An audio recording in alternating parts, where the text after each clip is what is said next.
Under the floodlights, the tow truck raised my old Ford. My granddaughter's crayon drawing showed Daddy fixing Grandpa's car, with two neat lines dangling from the wheel well. When the mechanic lifted the severed brake hose and my son pretended to be surprised, it clicked: my own son cut my brakes. Before we dive deeper, don't forget to subscribe and drop a comment letting us know where you're tuning in from. I am 67 years old and a grandfather. I still call myself a husband, because 39 years with Claire do not evaporate just because cancer insisted on punctuality. I live in a small, cedar-sided house on the edge of our family's orchard, where the evenings smell like apples and watched pots. Every morning I lace up my shoes, walk the rows, and talk to her the way men talk to the wind when they finally want to be heard by someone who does not interrupt. We have 2 children, our daughter, Maggie, who lives 3 states away with a steady man who likes crossword puzzles, and our son, Nick. This story is about Nick. If you had asked me a year ago to describe my boy, I would have said he was restless. Bright but impatient. The kind of person who has a new plan every season and a new explanation when it goes sideways. He never could sit with discomfort long enough to learn from it. When Claire died, he sat with me one whole night, his big hand across my shoulders like a bridge, and I told myself that maybe grief would mature him the way it changes wood, tightens grain, strengthens what remains. It did not. Money found him like rain finds a leaky roof. First through those glowing crypto promises that swelled and collapsed like storm clouds over a desert.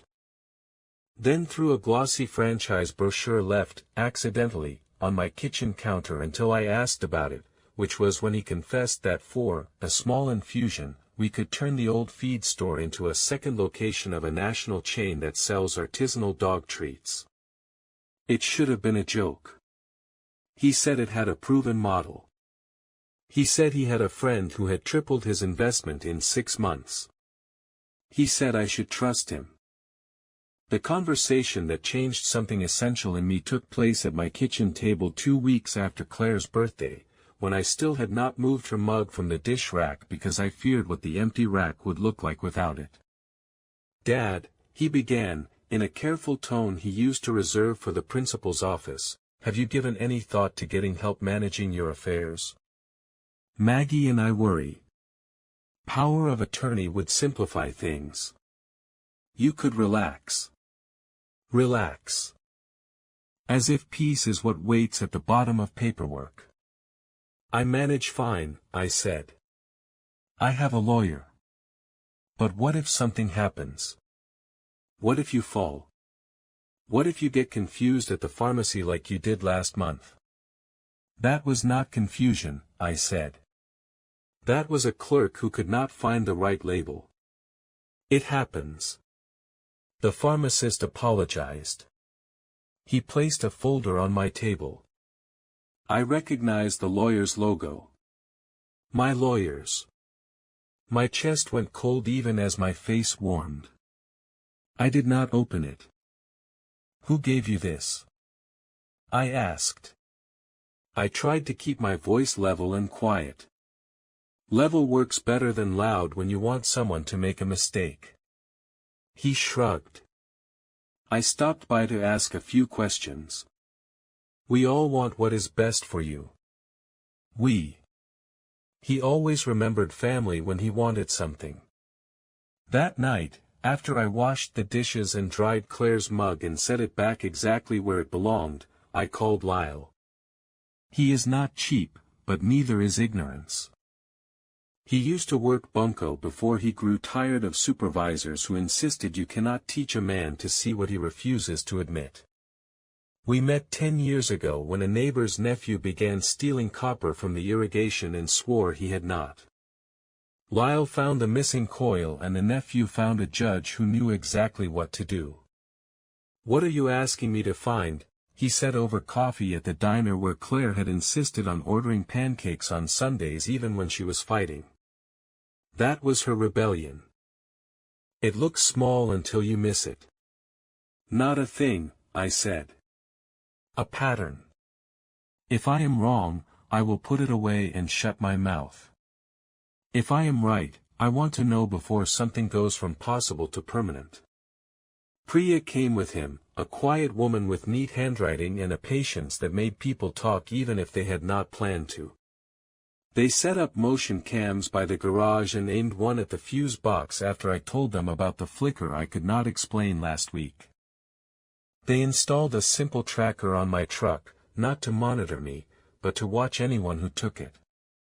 They asked me to keep my routines. My routines? I said. I have one. I make stew and talk to the apples. Priya smiled for the first time. Do that. The first odd thing they showed me was small enough to overlook if you are determined to stay asleep. A burner phone on our family plan. An extra line with no handset I recognized, billed to my account with a name that made my hands shake, N. Hail, AUX. That is not possible, I said. It is, Priya said gently. Your son added a line 2 months ago. You can call the number, but do not yet. The next odd thing they showed me was not odd at all once you understood greed. A policy. Not one I had bought. A life insurance policy that carried my name in large type and his in smaller type where it says beneficiary. It was small enough to seem like safety, large enough to tempt a man whose math had always favored fantasy. He had taken it out 6 weeks after Claire's funeral. What do you want to do? Lyle asked, his coffee untouched. What would you do if it was your boy? I asked. Get mad. Then get careful, he said. We did not tell the police at first. It is not a crime to be impatient. It is not a crime to plan a future around someone else's exit. It becomes a crime when you touch what keeps a man safe.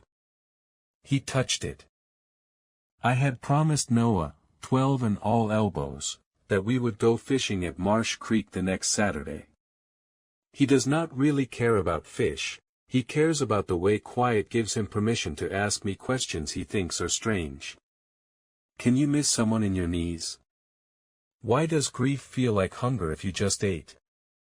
Yes. I do not know. But yes. I opened the garage that morning and something in my body did what animals do in forests when predators step wrong. I stepped back without knowing why. The air smelled faintly of rubber and iron and the tang of something new where something old should be. I learned that smell in 1977 when my friend Bobby split a brake hose on his Mustang and we spent a long afternoon swearing at bolts while hoping no one would bleed. You do not forget the smell of a system that no longer holds. I called Lyle. He did not tell me I was imagining things. Do not touch it, he said. Step away. And please do not take Noah anywhere. We stood in the driveway in a semicircle when the tow truck arrived. Noah, who had not been told anything except that we were changing plans, bounced a ball against the basketball board and pretended not to listen. Daisy drew. Priya crouched by the front wheel while the mechanic, my mechanic, a decent man whose father hobbles in with him sometimes, disappeared under the belly of the Ford.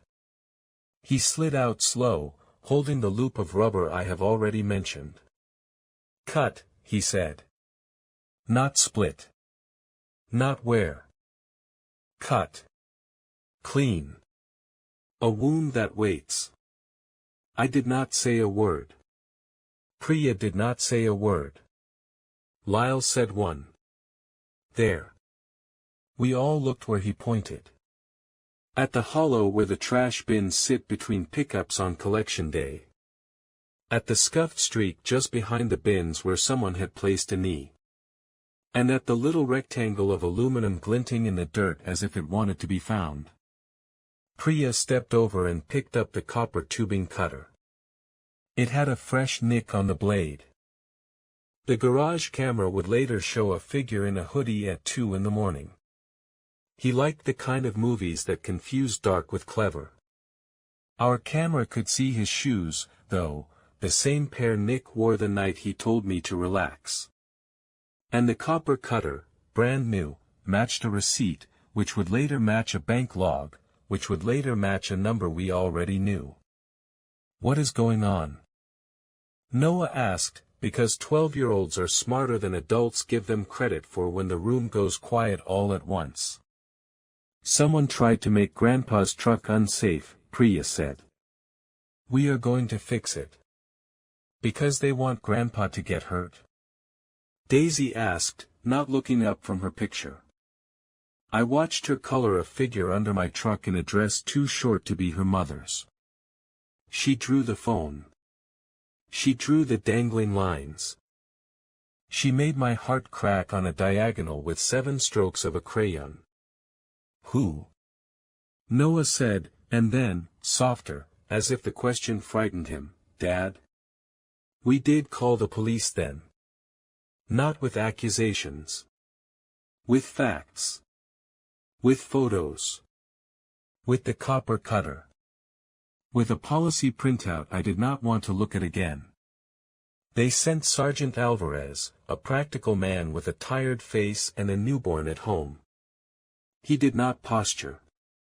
He asked for the flash drive and a cup of coffee if I had it. I did. He took the coffee black and told me a story about his uncle who loved an old truck more than his wife. Humor, kindness, and the quiet message, this will not swallow you if we do not let it. Let us fix this correctly, he said. It is easier if there is no accident. Much harder if we are arguing while a body cools. We bought new hoses. We installed them. We left the cut hose in a clear bag with a label like a museum exhibit. We cleaned nothing else. We did not move the copper cutter without gloves. We let the smell of fear sit in my garage for one more day. Then we waited. I could not sleep the first night. The second night I slept like a man who had been hit with a board.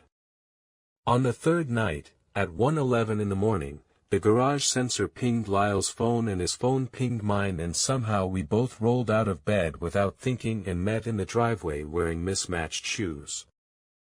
Alvarez pulled in 30 seconds later because he had asked to park a cruiser 2 blocks away, and he is not the kind of man who asks unless he means to show up. Priya came from the bushes by the fence like a cat. The figure in the hoodie was back. He had a backpack this time. He set his phone down like a chore, knelt where he knelt before, reached under the wheel well where his hand knew exactly which blind corner to find, and froze when the floodlights came on. His eyes took a moment to understand that he was not being greeted by the person he expected to startle. Then his mouth did that shape it does when I tell him no.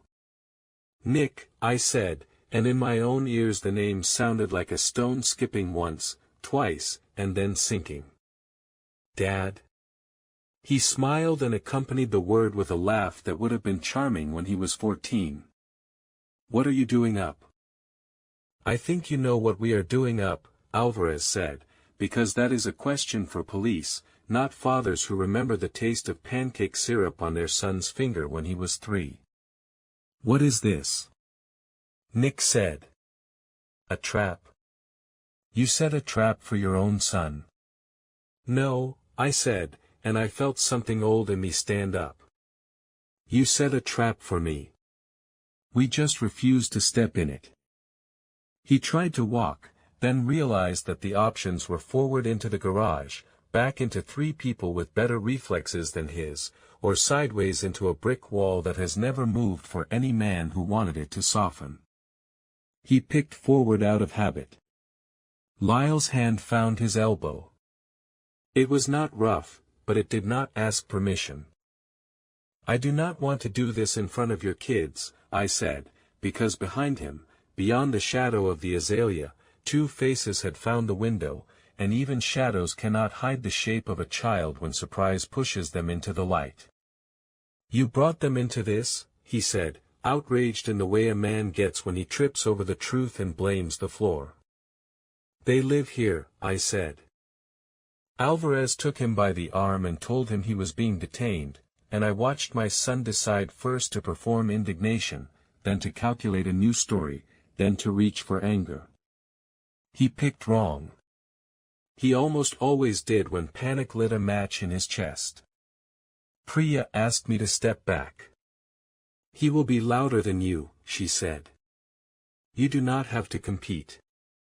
"I am not going to compete," I said. "I am just going to watch." The backpack contained a spare cutter, black nitrile gloves, a flashlight, and a folded towel with engine grease on it from someone else's car, the rental he had been using because his own truck had somehow found its way to a lot that does not ask questions about late payments. The phone on the garage floor had a text pinned at the top from an unsaved number, "Did you do it yet?" The phone in his pocket had a policy number in the notes underneath a scribbled line, "Marsh Creek Curve, no guard rail." That was how I learned detail by detail how my son imagined my exit. On a fishing day. With my grandson.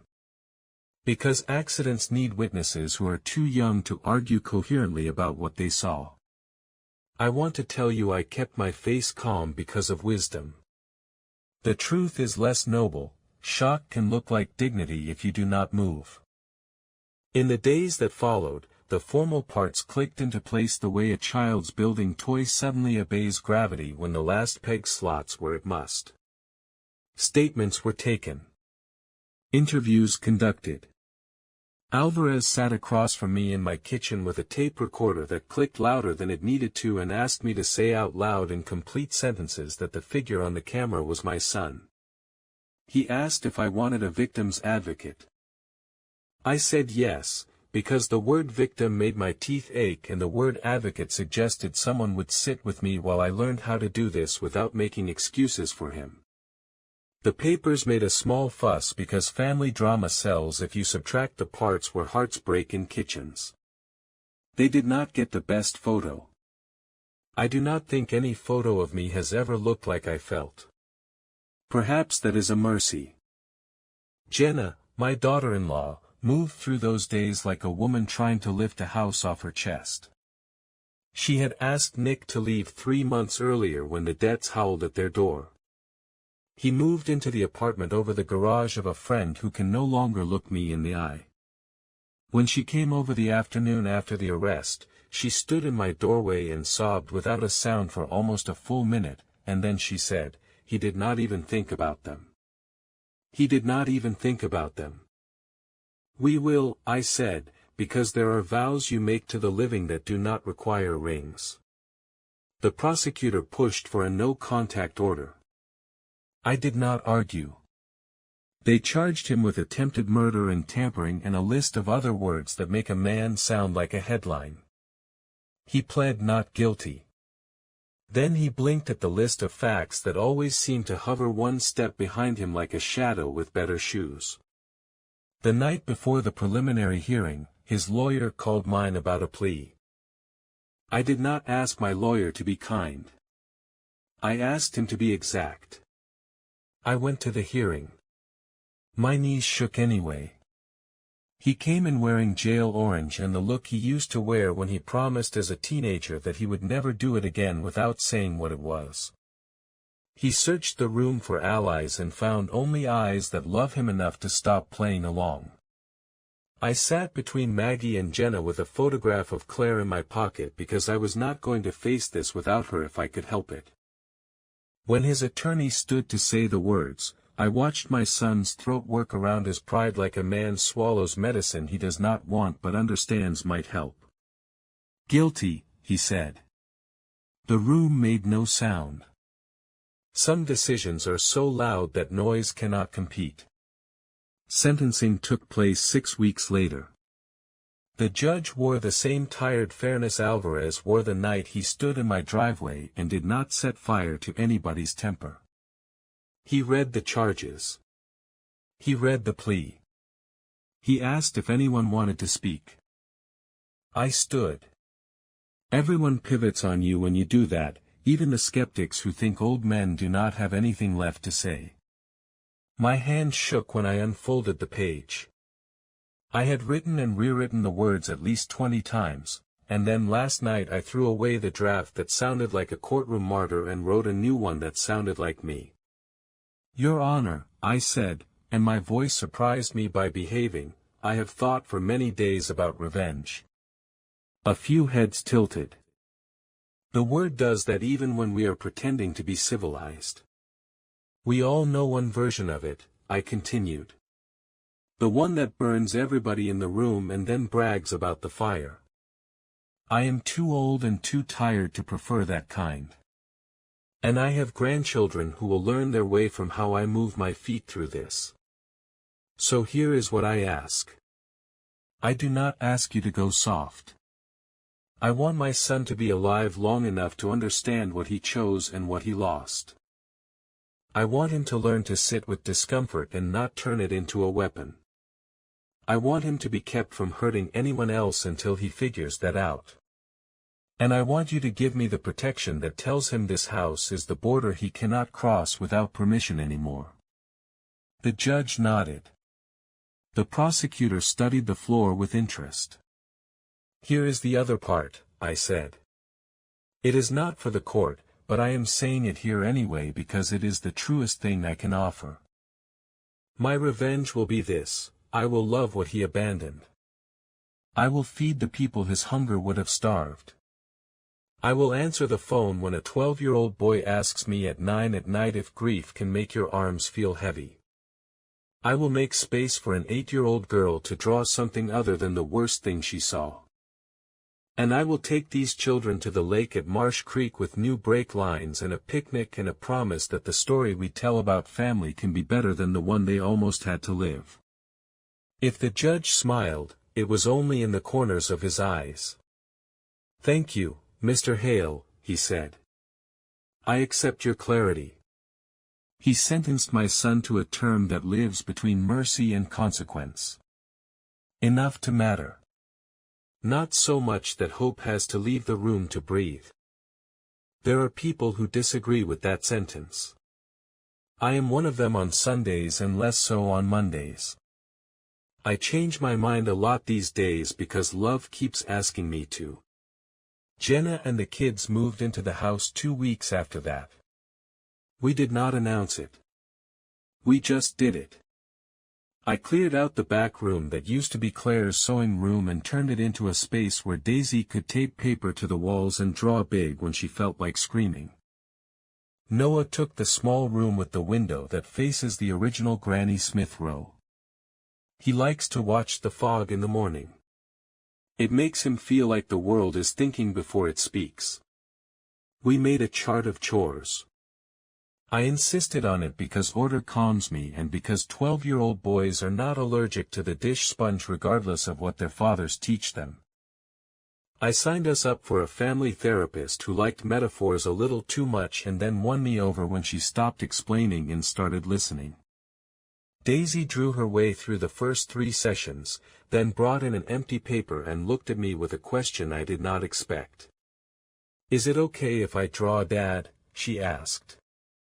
I cleared my throat and looked at the therapist and then back at my granddaughter who had seen what no one should have to see.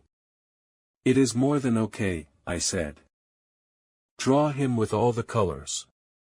She did. She used brown for his hair and green for his eyes and a little bit of red around his hands that made Jenna look away. Then she drew a long line from his chest to ours that looked like a rope. She wrote family on it and then she looked up at me, and something in my ribs loosened. Noah asked for facts the way he always does. If he had succeeded, he said one evening while we cleaned the rain gutters together, would I have been the one who made the call? Yes, I said. But you did something just as hard. You lived through a plan that did not go through. He nodded the way he does when he files something important. We visited Nick in county before they transferred him. I did not want to. I did it anyway. There is a difference between boundaries and banishment. Alvarez would call it tactical. Priya would call it thorough. Lyle would call it being a decent man in a hard situation. Claire would call it Tuesday. He came out with his face arranged in that guilty innocent mask men wear when they want to move you toward an old pattern. I did not step into it. I put my hands on the table and stared at them. I do not know what to say, he said. You could start with sorry, I said, and then you could not say the word but. He did. He almost ruined it with the word that tries to erase the sentence after it appears, but he did not. Perhaps the judge's numbers had made space for a truth his pride had fenced off. I do not ask you to forgive me, he said at the end, and my heart turned once like a heavy thing that wants to face the right way. I did not come for that, I said. I came to tell you what happens next. You cut me out, he said. You all do. You pretend I died. No, I said. We love your family now instead of the money you wanted from it. That is what happens. We feed them. We get them to school on time. We listen. We draw. We pay the therapy lady to ask soft questions. We fix the fence. We plant more cucumbers than anyone can eat. We fill lunch boxes. We learn origami on Tuesday nights because Daisy has decided that is the only way to fold peace into the house. We keep our phone on. We send you photos when the kids say it is time. And when you do your time, if you want to come home with humility instead of a plan, you will find a chair that does not move when you sit in it. He looked up like a man looks up at a light switch that might work. What is my punishment, then? He asked. The way he said it reminded me of him at 5, asking if he had to go to bed. Your punishment is that you have to watch us live well without you for a while, I said. The old me would have tried to make that sound like grace. I am done wrapping hard truths in polite paper. He nodded once, slowly.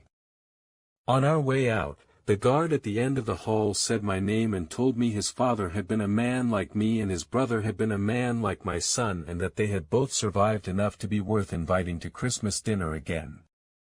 I thanked him. I walked into the afternoon light and let it blind me for a moment because harsh light sometimes is the only thing that insists you tell the truth. If you came by on a Thursday now, you would see the 4 of us in the kitchen making soup like we are trying to feed an army. You would have to listen to Daisy explain why the carrots must be cut at an angle because that is how flavor gets in. You would have to answer one of Noah's questions you have not thought about since you were 12. You would watch Jenna discover that her laugh survived the last 6 months. You would see, taped to the fridge beside a chore chart and a vocabulary list, a new drawing. It is a stick figure at a table with a book in his hands. Another taller figure is behind him with a hand on his shoulder. The title across the top says Family Night. In the corner, in a tidy second grader's hand, it says Daddy is learning. It is not a promise. It is not absolution. It is not even hope, exactly. It is something quieter and, in its own way, fiercer. On the first sunny Saturday of spring, we went to Marsh Creek. We put new brake lines on before we went. We put sandwiches in a cooler and apples in a sack and hope in the glove box where no one would see it. Noah sat in the passenger seat and told me about a math problem that would not yield until his teacher said, "Sit with it a little longer." Daisy sang to herself softly and made the seatbelt dance. We parked by the water where the breeze always smells like something you forgot you wanted. We walked to the place where the curve has no guard rail because the county pretends that stretch of road is kinder than it is. We stood for a moment and looked at it and then we turned our backs to it because we have earned the right to choose what we look at. That night, after everyone was asleep and the house had gone quiet in that way I used to fear and no longer do, I stood in the doorway to the room with paper on the walls. Daisy had left her new picture on the table. A house with 4 figures inside. One of them had a little square by his mouth. "What is that?" I asked her the next morning. She did not look up from her cereal. "A phone," she said. "Who is he talking to?" "Daddy," she said simply. "You said he can call on Tuesdays." I had. Under supervision. With a timer. With a boundary line bright enough even a man in love with excuses could see it. I walked out to the porch and watched the sun find the windows of the house across the road. The leaves made the kind of music you do not notice until you forget to dread silence. Somewhere in the orchard a ladder scraped softly against a trunk. Noah had decided the upper branches did not get enough attention and had taken matters into his long arms. You can call this revenge if you need a word that bites harder. I prefer to call it repair. It is slower. It looks ridiculous if you stare at it too closely in the first weeks. It has no headline. It will not satisfy the people who want a life lived like a courtroom speech. But I have learned to admire the sound of a new brake line holding.